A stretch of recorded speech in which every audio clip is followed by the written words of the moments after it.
It's the SDG Podcast. Before we get started, you can check us out on the web at solutiondesign.com/podcast or find us on all the social medias, LinkedIn, Twitter, Facebook, and Instagram at Solution Design Group.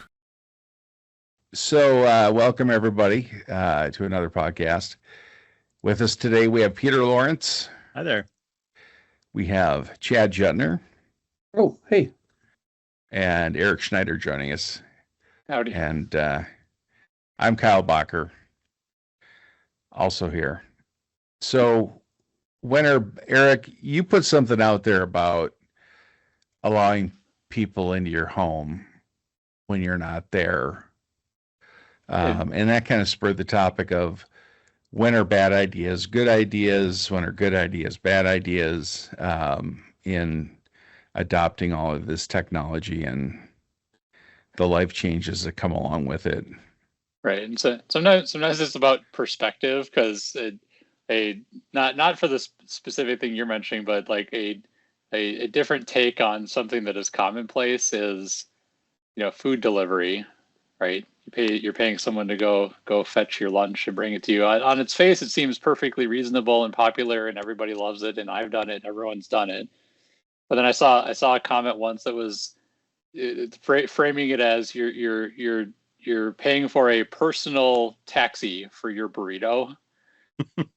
And suddenly I didn't want to engage with that idea anymore. Like, that framing kind of ruined it for me.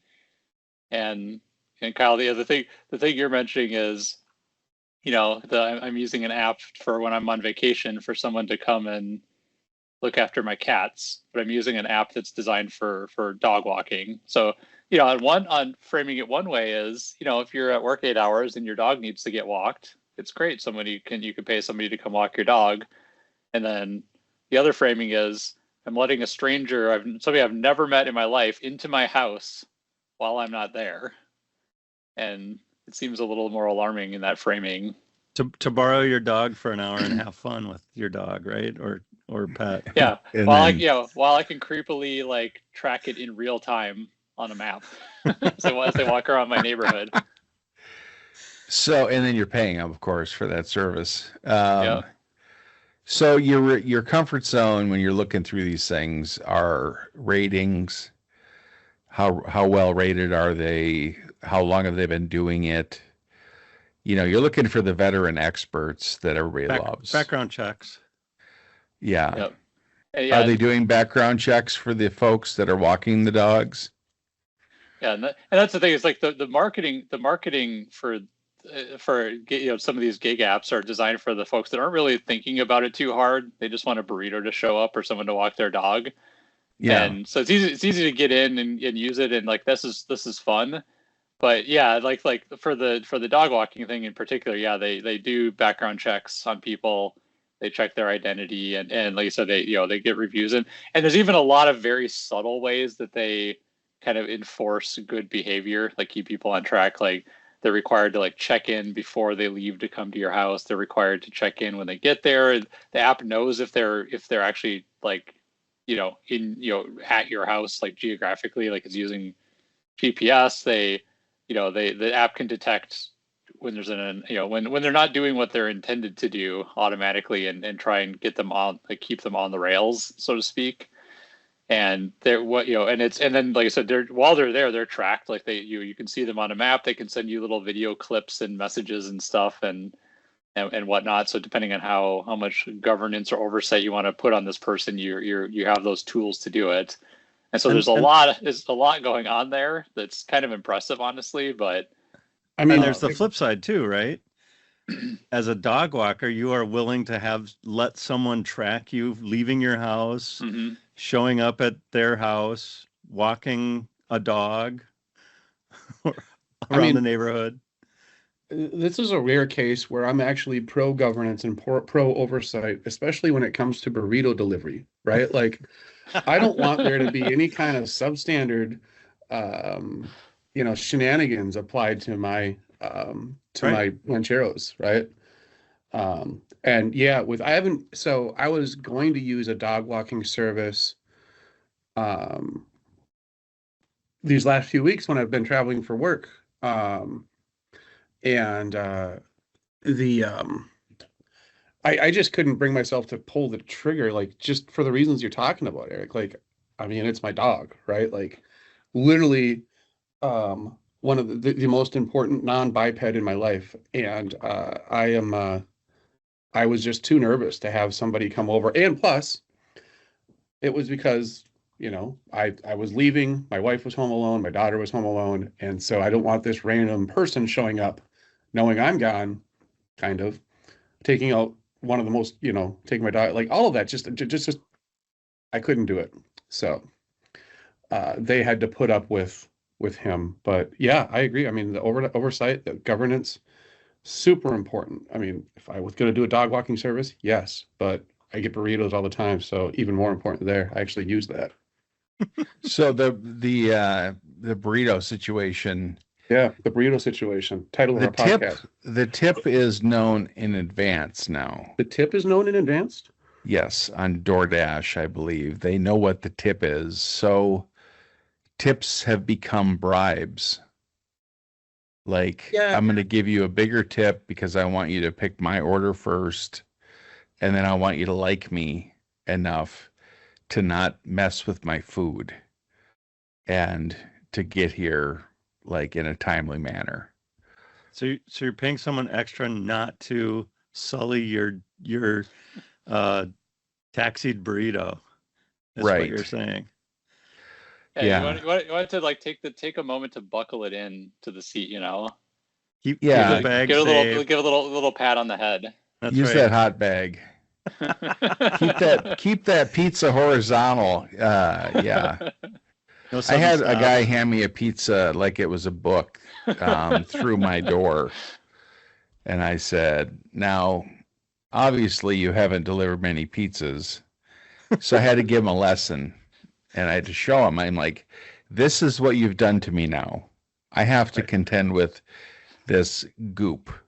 And so just know, keep it like this. I'm imagining your front door has like one of those old school mail slots, but it's like pizza.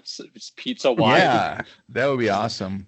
It was I thought about installed vertically, and he's Yeah. really upset about all the pizzas that are delivered poorly. Well, that's what I'm wondering. Like, did you have like the hotel chain where you only open the door a crack and he was like forced to shove it through the vertical No, crack? as soon as I opened it, he was handing it to me, and I was like, "Oh no!" I thought about that though. Like, I don't. I've had things stolen from my porch. I'm paranoid about porch pirates, and I had a delivery from Best Buy. That, and they totally took care of me because the delivery was a MacBook, and they said they delivered it. I was 5 feet from the front door. It was waiting. I was hitting refresh to see when it was going to be delivered because I was paranoid.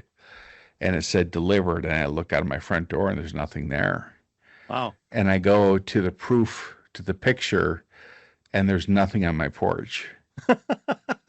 And Best Buy saw that, and they're like, all right, we'll get you another one. And I'm like, can I come pick it up? And like, yeah. So they were great. I think they had used a few different delivery services for their same day stuff. And some were better than others. But that's the world we live in. Now, I think in nature, it's always been like that. The gazelle is the driver, but also the food. And it comes to the lion. Are you saying you want delivery gazelles? No, I don't. I don't want to have to gut it and skin it and whatnot. There you go. And certainly not feral pigs. Well, I was imagining like a gazelle with like bags on its side that bring the burrito to you. No, it is the burrito. Yeah. It's very well trained. It can follow Google Maps and go to the address, and it'll lightly tap on the door when it gets bribe there. it in advance. Yeah. Yeah. No, I don't know if Instacart, like if those people can see. Now, on all those sites, there's a way of taking some of your tip back. Okay, so let's focus on that for a little second there. How did you find out that DoorDash or other service that the driver knew about the tips in advance? Did you talk to them? Did you drive for them? Did you see a news blast? I follow the DoorDash Reddit Okay. and I hear all the complaints about the drivers and then complaints from the drivers about the customers, like the Double Dash where you can get food from 2 different places, where somebody had like 30 of those. They just lined them up. And or the ones where they did it on either side of a huge bay. I think the answer is that the amount of time that Kyle spends thinking about DoorDash in a day can be measured in hours. Not today. I've actually given up DoorDash. I've quit. What was the straw then? A deal with a buddy of mine. If he quit gambling, I would stop DoorDash. Wow. Wait, really quick. So if he gives up this, actually probably a big problem, you will stop having burritos delivered to your house? Like that was your, okay. All right. Just the laziness of spending way too much on food, way too often. It's hard to cook for a single guy, especially when he's tired from a day at work. So I thought it was going to be a double reverse where the person gambling would then bring the burritos as sort of a trade of. If I find out he gambles again, he's going to be my DoorDash. Yeah.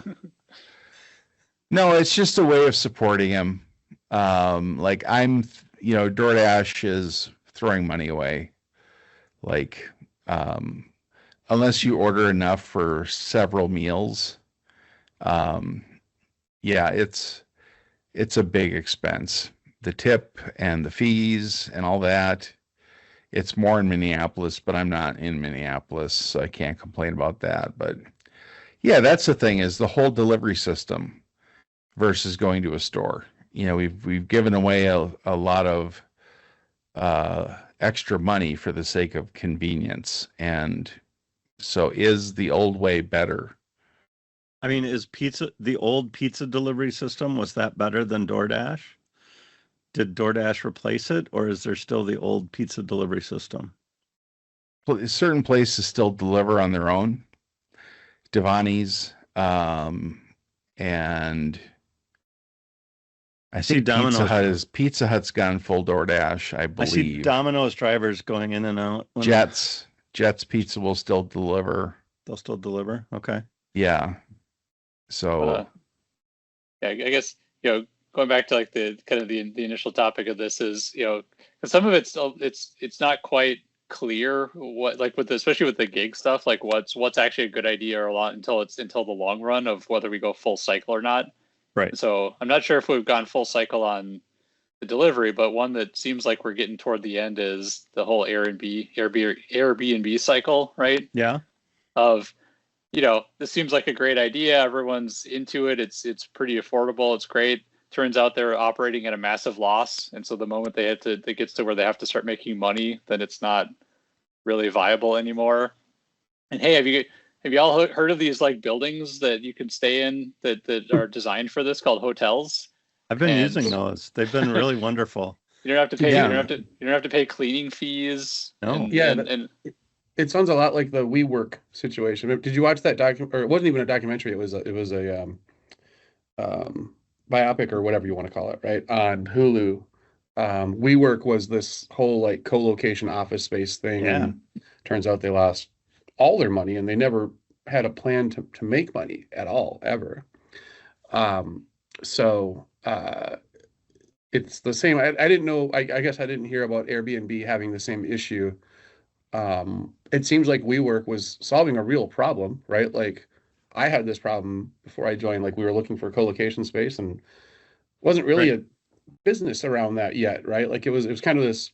It was a really, really cool idea. They just went a little nuts with it. Yeah. But Airbnb, yeah, like Eric, you're saying, like, yeah, we solved that problem already. They're called hotels. It's like when Uber or somebody comes out with this brilliant idea about like, hey, what if we just had regularly scheduled Ubers that made certain stops? And somebody's like, you just invented the city bus, you moron. Like, we've had this forever. What are you talking about?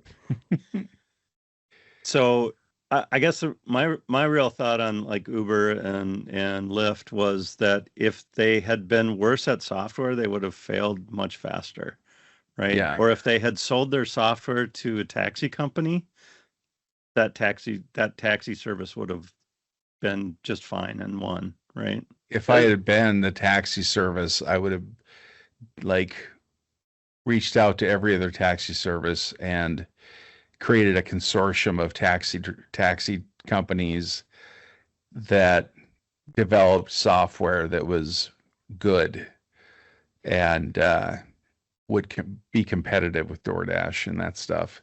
Because that's the worst part of a taxi is like getting one, calling the dispatch and all that, nonsense. But I would, I would have preferred when Uber started, I would have preferred a cab to an Uber. But it's hard to get a cab, and Uber is just on your phone and waiting. And it's clear immediately, where like what the wait's going to be, and like it sets good upfront expectations. I mean Peter's making a good point of, it's the software experience that wins out, because I've used both recently, and find the end user experience of a traditional taxi company to be very frustrating. Right. So now with electric cars, like activating your beacon and then waiting like at the end of your driveway for the whatever electric car. Are you saying self-driving taxis, or are you thinking your electric car is coming from a parking garage and coming master to get you? Control program sends cars out. Okay. People get in them. The Tron years? Yes. You get the light bike showing up, and there's a new one coming this October. Is it? Yeah, it's going to be. Master Control program launching a taxi service. And the contention is that we have all of these vehicles sitting in driveways and not moving most of the time. And we don't really, if you could manage it, we don't need that many. You just need one on demand. You need one when you need one, and you need the right thing when you need one. So how far away are we from being able to just turn on your beacon? I'm going to turn on the truck beacon because I got to drive my snowmobile up north, or maybe my snowmobile shows up. I'm going to say 1,000 years. That long? Yeah. We're like 2 years away from being able to see Peter Lawrence in Die Hard. Nope. You won't be able to see that. Look at your likeness from all the podcast video. No one wants that. I do. Chad, you were going to say something earlier. Yeah, probably. But here's the thing, Peter. When you turn 50, like I have, you have these ideas, and then like if you don't do them immediately, then you lose them instantly. So okay. The thought came and went, and I'm sure it'll come back to me after we stop recording. Are you thinking like taxis or Ubers or anything in that vein, or it's just gone? It's no, just actually. Gone. What actually happened is I started thinking about ordering a burrito. It's lunchtime and I'm kind of hungry. And then Otis came in and he licked me, and then I got 3 Slack messages, and I got a ring notification from my doorbell. Was it a burrito? It's not. It's okay. That is horrible. It's odd, and I think you guys are. This is kind of a Kyle thing that he's talking about a little bit, maybe. I have almost a constant stream of delivery drivers showing up at my front door, and like it's insane. Here's just another one. I have this like constant stream of delivery drivers showing up at the front door between me, and everybody else at home, like my daughter, she's 20, she has a job, she orders crap all the time. Right. And I just want to, um, it's annoying, kind of. And I say that as a guy that just had a delivery dropped off. So, and it's a gift. So I'm going to go grab that quick. Yeah. I'll show Well, you guys what it is, but yeah, I'll be right back. my, All right. yeah, my curmudgeon thing on the stream of deliveries is when I order from Amazon specifically and they bring it immediately, it feels like they've crossed a line where I'm like, just slow down. Like, Yeah. I didn't need this box of Q-tips immediately.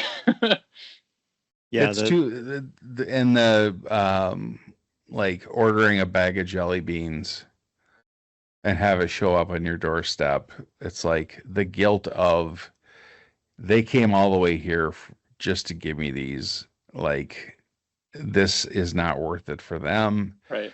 It's not worth it for, if only there was if you a care service about resources. that would gather up the packages and deliver them once a day to some sort of box, like a mailbox or Yeah, something. If they did yeah. that, it would be awesome. A special box that my packages wouldn't get rained on.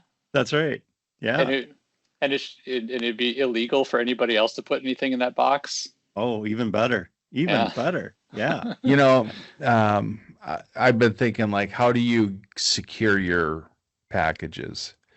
So if they had a big bag that was made of a like material that was not easily cut, that was locked to like your house, and they had the combination, so they could put the stuff in there to secure your stuff.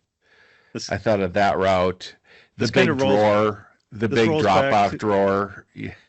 This rolls back to the good idea, bad idea, because you can set it up so that Amazon can open your garage door with the right software and hardware and put the package inside the garage and close the garage door and package delivered, world secure, right? If you have a porch pirate problem.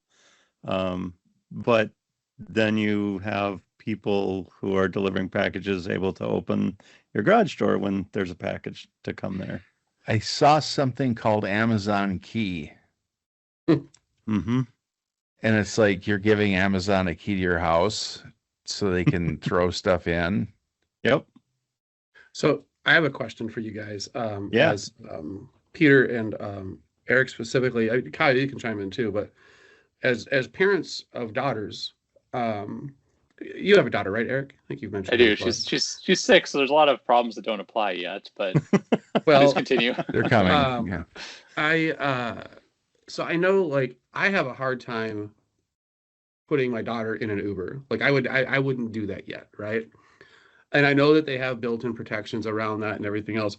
I have a very, very hard time putting like intoxicated coworkers in Ubers. Like, I just don't always trust them. Like, we go out, the responsible thing to do is Uber home, but like sometimes I'm like, yeah, but you're taking somebody that is, might have been overserved a little bit. I don't know if that happens.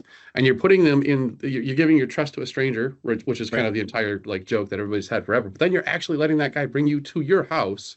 Mm-hmm. And so I don't trust, one, with my own family, I don't necessarily trust it. I mean, her, maybe my wife having a girls' night and going out, right? Okay, you guys go nuts and you're whatever, right? But like, at what age would you trust your daughter in an Uber? And I know, like, maybe this is inappropriate or what, I don't know, whatever, who cares? But like, I know, and I know there's even like Uber for teens. Like, that's one of those like classic bad ideas, I think. I don't know. Yeah. What do you guys think? I was thinking that, that we don't have the stories yet of delivery drivers gone bad or anything like that, DoorDasher gets upset and starts taking out the competition or the end delivery people. But it could happen. And yeah, I do worry about all those things, but even putting someone in a car is where they're driving and in control is another one of those things, right?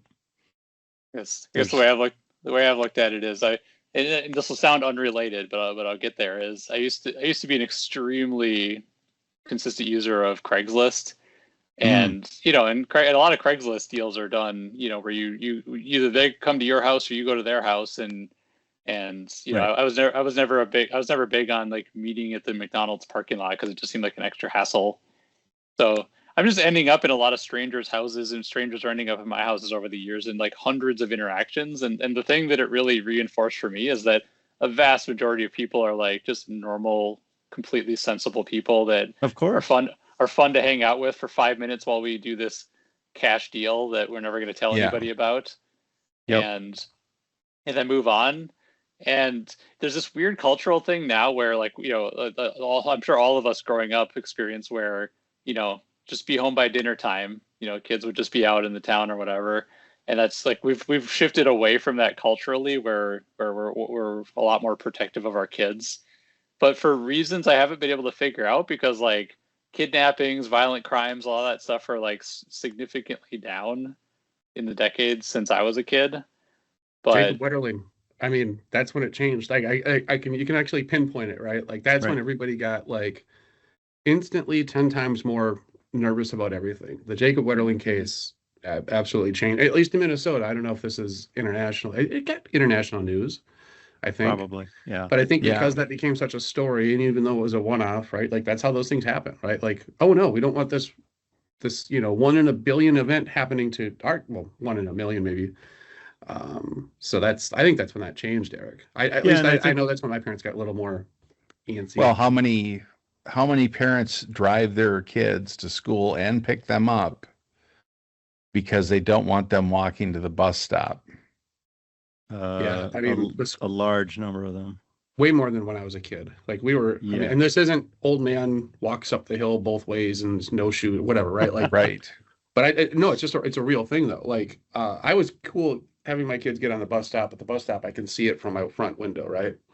And I'd probably be fine with them if they had to walk around the whatever, right? Not a big deal. But I have noticed, like so often, people. I mean, even on my own team. Oh, I have to leave. I have to pick up the kids from school at like 2 or 3 or whatever the heck school hours are now. It's become, I think, 10 times as common as it used to.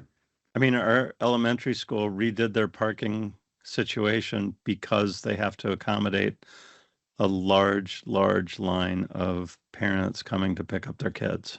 In a school of 400, if 100 people are getting picked up and dropped off, that's a lot of cars.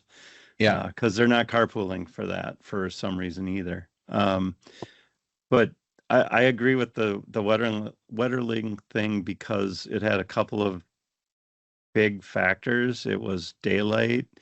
They were kids kind of minding their own business and not in back alley buying drugs or anything like that. They were just out riding on a dirt road that they'd driven on probably hundreds of times already. And so, and it was a stranger, which again was all of those factors, I think, added up to quite a bit. And then now we have 24/7 news. So if it bleeds, it leads, and you can spend a lot of time on that kind of thing, right? Over 330 million people in the country, and we're going to hear about right. the like 200. Yeah. Yeah, and it's unfortunate. The acceptable loss number is 0 on that stuff. It's never going to be more than that. Like, well, we're still doing pretty well on this thing because only 30 kids this year. It's like, no, that's still not going to be acceptable. I think there's a good pivot from there. Talking about other bad ideas is self-driving cars. Yeah. Because I don't feel like we've really worked out, what, because there's 2 kind of major scenarios here. There's the automated taxi service, like the Waymos and the Bobo taxis, where the car is owned by some corporation, and then there's the you've purchased a car and it has that feature in your, it's your personal car, but you didn't build the software. Right. Is like the proper liability around all this, and then what? Full self-driving. Yeah, and then ultimately, like I said, the acceptable loss. If these systems will lead to accidents, how much better than a human does it need to be before it's deemed acceptable? Because I don't think it's just slightly better. I think it needs to be staggeringly better. Yeah. Right.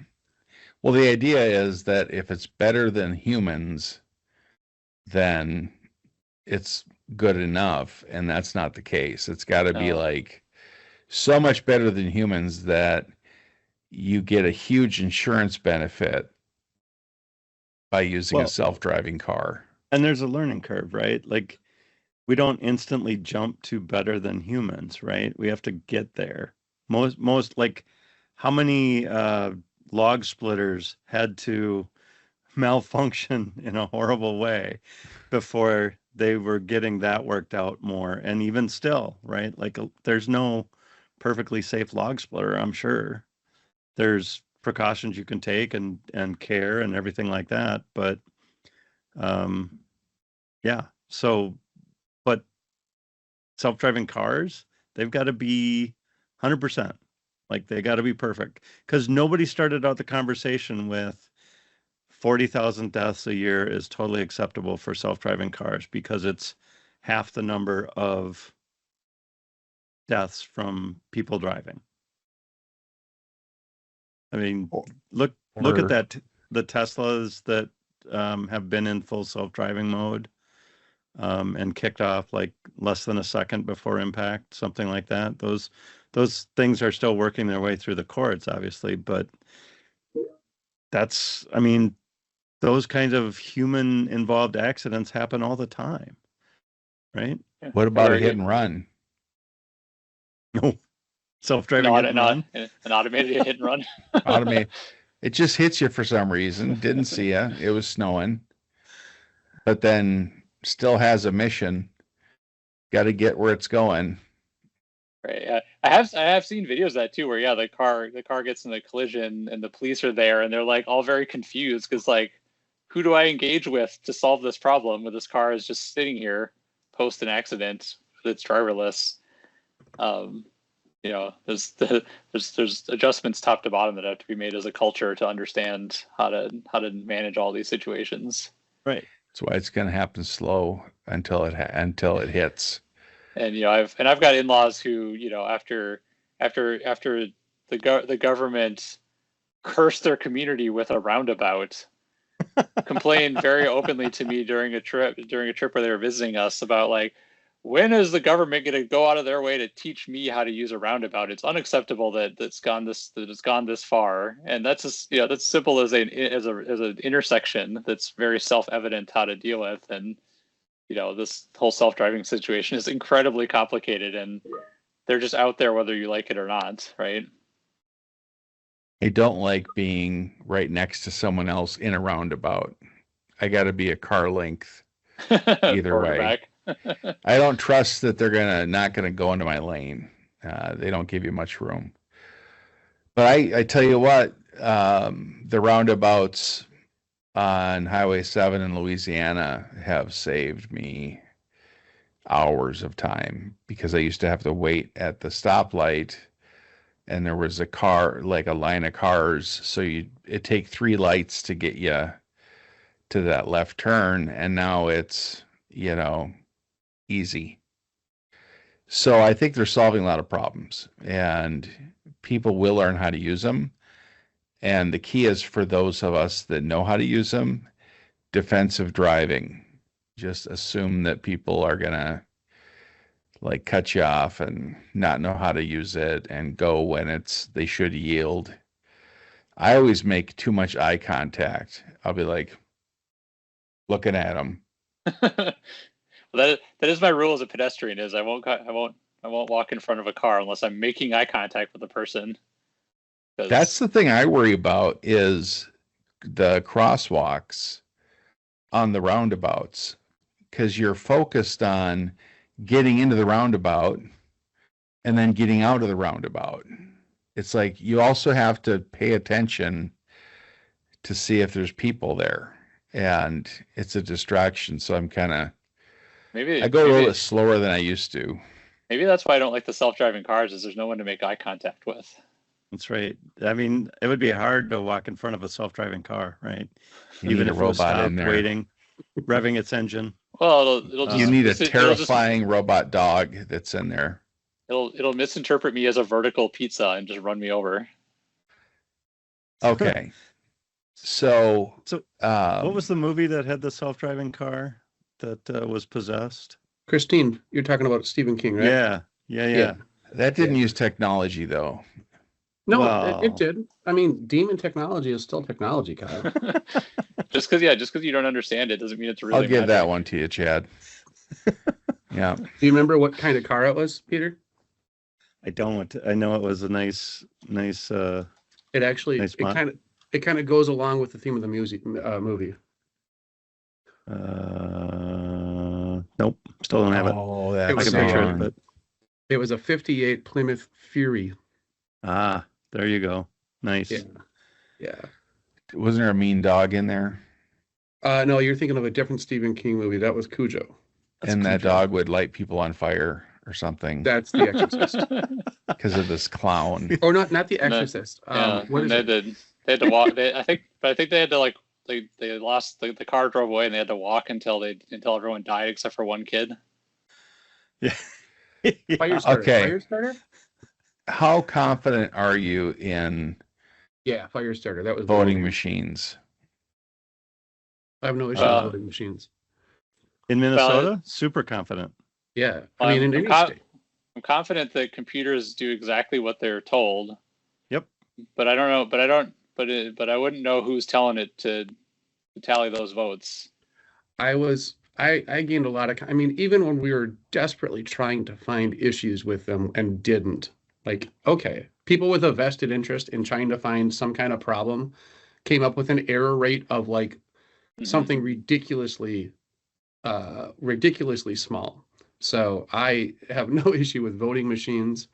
I have no issue with ballots, on the other hand. Well, because right. At the end of the day, the paper receipt. Because even if you use a machine to enter it in, it kicks out like a paper version of the ballot that's filled in. That is the proof at the end of the day of what the vote was. Right. Yeah. When I go into the polling place in Minnesota and I fill out my ballot, I don't have any fear that there's going to be some shenanigans. I feel pretty confident. But if it's all digital, if it's a screen, if it's Wi-Fi connected, the more technology they add, the more I get nervous. And it's probably because I don't understand it. And that's a big part of it. That's a big part of it, right? Is that it's hard to communicate all the steps that have been taken to ensure a true vote to everybody at every single education level, right? Like, well, this is protected by this kind of firewall, and that firewall has been tested, government approved, et cetera, et cetera. But I mean, in my county or city, I don't even know what represents it, but I'm filling out a little Scantron thing and sending it through a machine, and it gives me a vote and says you're done. I use the roundabout. Where I drive in a circle and then I take the exit that matches my choice. There you go. And that way I don't have to know how to do anything. It's all intuitive. I kind of, like my brother is in flip phone world and paying cash, and it's like, how long will he be able to live that life? You actually can't insert, like Target Field doesn't take cash anymore. You actually have to go to a machine with cash, put it in there, and then they'll give you a Visa card with that cash value on it. I think more and more that's becoming, for better or worse. I don't love it. I kind of hate it, but it's a thing. You can't pay cash for an Uber You can't pay cash for anything on Amazon. So it's yeah, good on your brother for trying to stick with it, but you know, he's missing out on a lot of the whatever, all of the Perks. benefits of where we've gotten in the last 25 years with online retail and everything else. He does have a sneaky way of getting some things, and that's, using the brother that does do all that stuff. Hey, can you get me this off of Amazon? Sure. But I think, there's a lot of stuff he just won't do because it's not cash. And if they don't take cash, he gets really mad and then he just leaves. I will say that the restaurants up north are turning me against cards by showing me the fees that they're going to charge if I use a card versus using Right. cash. There's let me think here. There's two bars that are in my regular rotation. Don't take cards. It's cash only still. I mean, you Right. can't you can't use your credit card at Jimmy's in Northeast, and you can't use your credit card at Tony Jarris in Northeast. And I don't know how long they're going to last with Right. that. I mean, there's what they say is like there's the ATM. They have an ATM outside. Go hit the ATM Right. and then give me Yep. cash. But it's a valid, like, you get charged. I mean, businesses get charged what, 2-3% on every transaction if they use a card. They Three get plus, charged yeah. more. Yeah. They get charged more if they use the Apple Pay stuff. So like, I go to the Ideal Diner and she will not let you. Nobody gets to use. They take cards, but they don't take like Apple Pay and all the new stuff. They're just trying to extract more and more out of. I mean, it kind of sucks for these small businesses, right? Like, You're just putting another yeah. block in between the money and the business, right? yeah, and I can't argue that like they're not providing any value because it is kind of. I mean, yes, they have to set up the entire network and equipment and blah blah blah blah blah, right? Right. So there's value that they're providing. It's not like they're just taking money and not giving you anything in return, but it's still. I mean, it's kind of a large chunk. So Yep. I'll be curious to see how long some of these bars last. I'm curious to hear how long Kyle's brother lasts without as a cash only operation. I don't think you can gamble with credit cards either yet. Maybe online, but not in a physical casino. Debit and prepaid and those kind Oh. of things you can. I was at lunch yesterday. I took a little halfie, and I went to my bar 1029, and there was a group of 15 guys there on a work blah blah blah lunch, right? Yep. Not a lot of lunch happening, but they did gamble with their credit cards, and what they did is they put all of each one took out a credit card. Oh, there you go. They put it in a hat, and this was kind of fun. And they gave it to the person across, and that person pulled out one. They called it credit card roulette. That person pulled out one credit card at a time, and the last credit card remaining had to pick up the entire tab. Yeah. And it was so cool because every time somebody's name came out, there's a lot of cheering. Right. And then when it was down to just two, it was super tense. And I was like actually into it. I kind of wanted to throw my credit card in there just because, I have a gambling problem. Did the last two not work some deal of 50-50 or anything like that? They just there was some bartering. There was some bartering happening. little There was some bartering going on. Yeah. Yeah. It just finally fell apart, and the last dude, he got Just stuck ate with it. Yeah, $350. So I mean, that's fun as long as you have- do lunch with those I guys. have been often that enough. guy. I have done Yeah. that and lost. And it's not fun.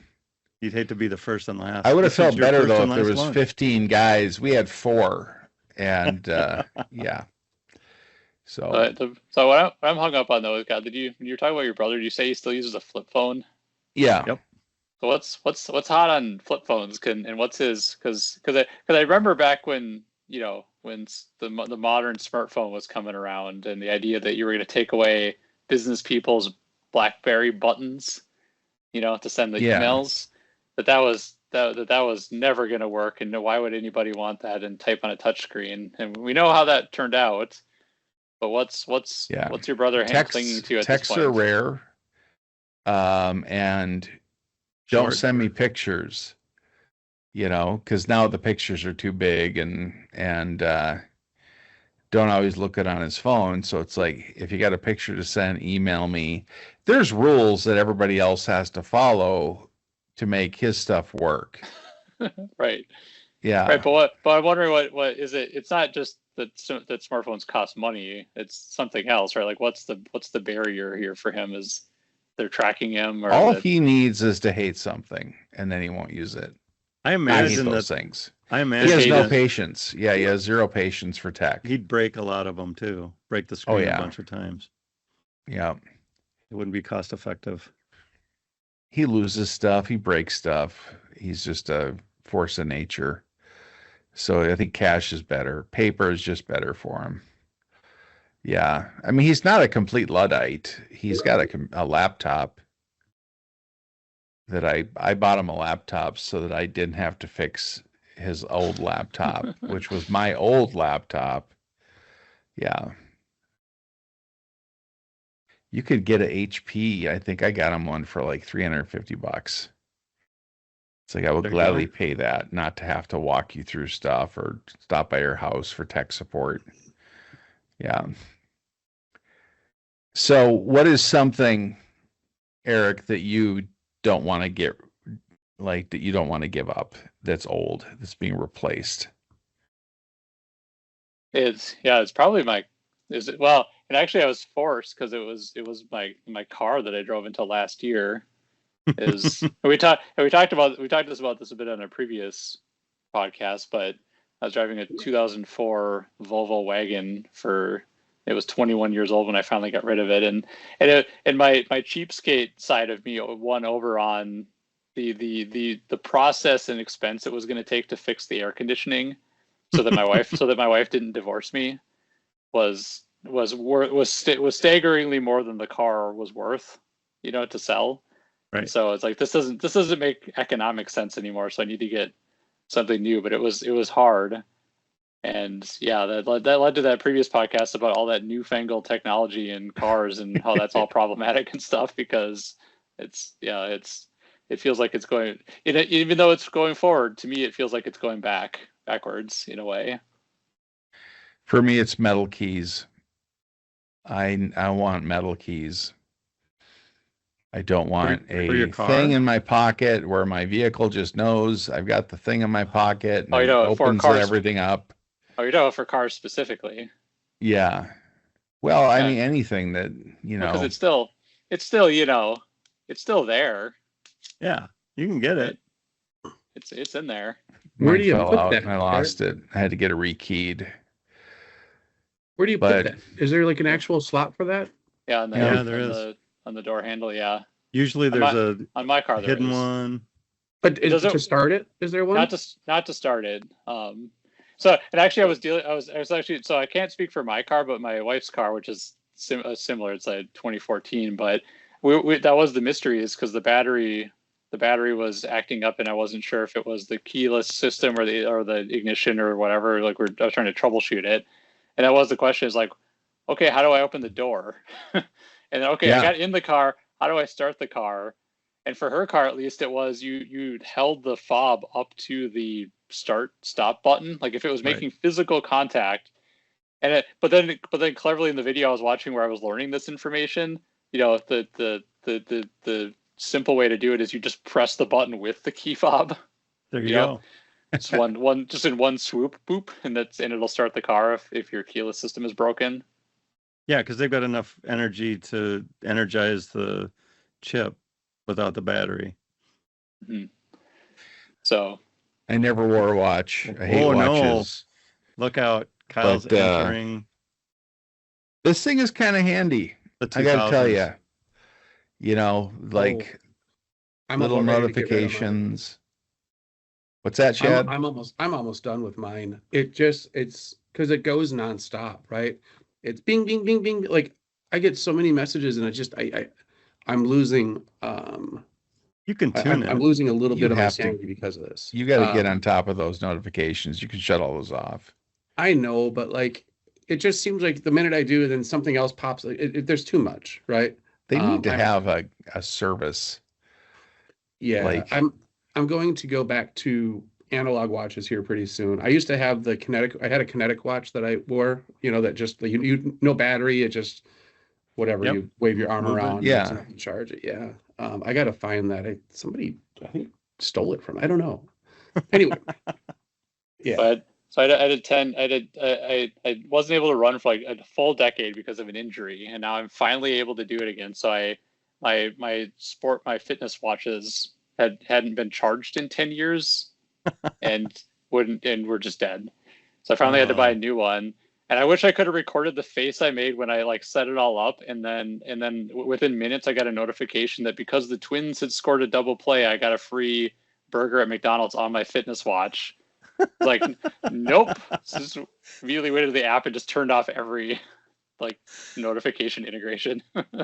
I'm getting a lot of the MFA stuff like goes to my watch now that I'm getting accounts set up where I've got my backup device and now I got my iPhone, and I'm at the point where I'm going to switch numbers and go to my iPhone full time.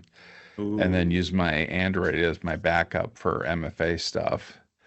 I just have too many important accounts, and if I just got paranoid about losing my phone, and I was like, I have to have a backup.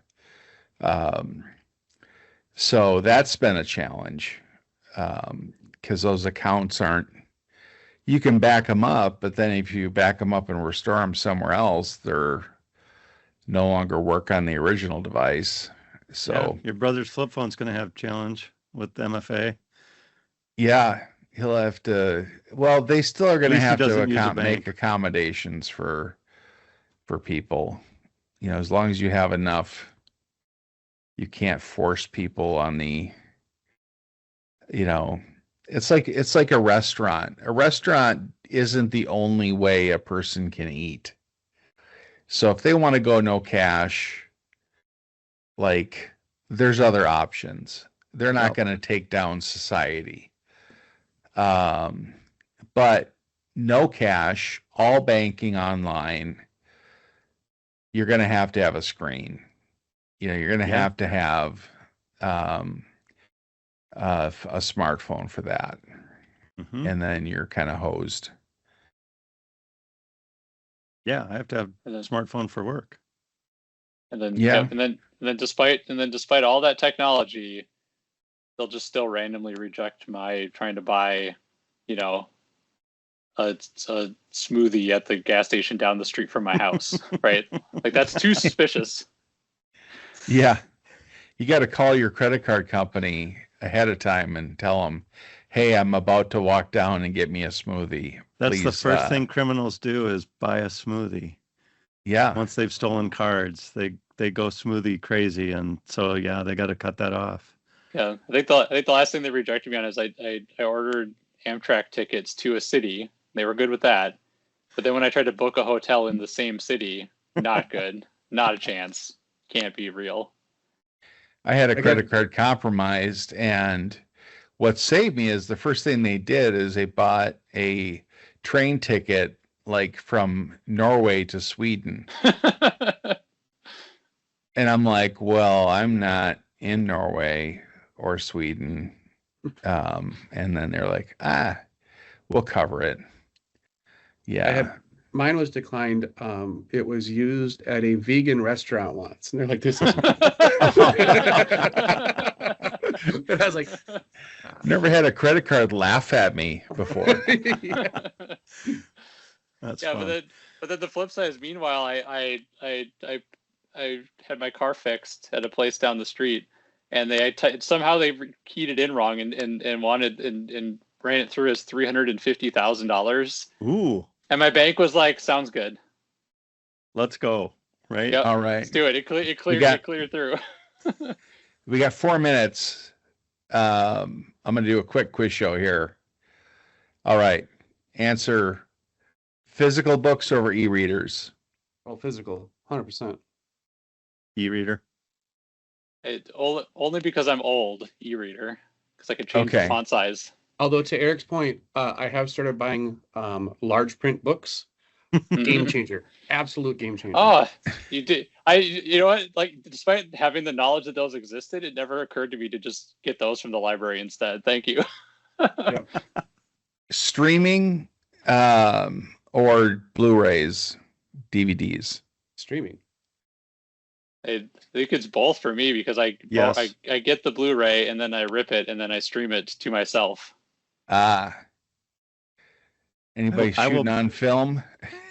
I will buy a Blu-ray if I think I want to watch that wherever, whenever I feel like it. Yeah, basically more than once. Streaming's good enough. Cast iron or non-stick? Cast iron non-stick is actually toxic. I think in Minnesota, I don't even think you can buy some of that anymore because the chemicals. There's some newer stuff though that's supposed to be less toxic. I own multiple spray cans of Teflon that I just willy-nilly spray around in my garage. So just haphazardly around the garage, down the throat, make the food go slide down easier. Yeah. It's mostly because I like the smell. So your PFAs are already taken care of, so it doesn't matter on your cooking.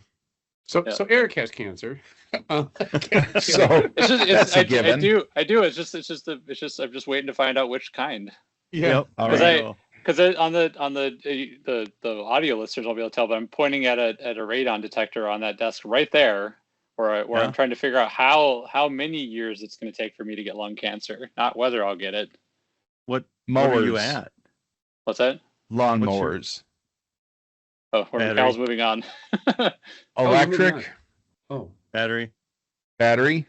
Yep. I switch. I'm because I'm a massive cheapskate. Gas until my gas mower dies. Because I'm not gonna. It's a Toro. Yeah, Toro, and it's never gonna die. It's never. Yeah, that's the problem. It's like why would I mess with a situation that just works? Every year I pull it and it starts, and it's fine. Mine died finally. But as soon as it dies, it'll be electric. Yeah, I went electric earlier this year, and it's wonderful. Not that I ever mow the lawn, but it's not only is it seems to be more lighter. I also don't hear it when it's outside, right outside my window, so I like it. Yeah, somebody gifted me an electric chainsaw, and I was like, "This is the dumbest thing." And then I used it once, and I was like, "I was wrong. This is magic." Because if you use a gas one, you gotta put the gas in, you gotta prime it, you gotta do the choke and get it going, pull it a bunch of times, and it finally starts and runs, and you gotta drain it, and then you gotta run it dry, put it away. And I've never do any of that. I've had a battery powered one for years. I've charged the battery one time. Otherwise, I go grab it, I cut a limb off, and I put it away. Okay. Yes, that works. Mine has a 25-minute runtime when cutting oak trees, and it took me 5 charges to get through the oak that had come down. Right. Yeah. My use case is definitely different. Mine's like, this limb is hanging down over the sidewalk, and people keep running into it. Wrong. 6-inch battery powered chainsaw, 100% on board. Yes. That is the best invention ever. Yep. No. Steel gas chainsaw, Toro lawnmower. Neither one is going to ever die. If you're cutting down a tree and then like processing it, you have to have a gas power. It's just got way more power. Call me, Peter. All right, I'm calling you next time. Well, I've got a gas powered one too, but I just find I only had the battery one at the house. The gas one was at the lake. So, all right, Kyle, I got one for your quiz. Okay. Off-label drug use. Yeah, totally. Totally off-label. Yeah, 100%. I demand that none of my drugs were made for anything wrong with me. It's all got to be like, this might work for this other thing. Yeah, depends on what it is. Here's another one. Buy now, pay later. No. Oh no. So I'm actually kind of on the fence with this one because, like with Apple, they have a 0% thing, right? You buy a laptop, use the Apple Card, you have 0%, and I just have it subtract from that, right? I pay, whatever. I don't buy. I'll go with. Yeah, I don't buy more stuff because that's there.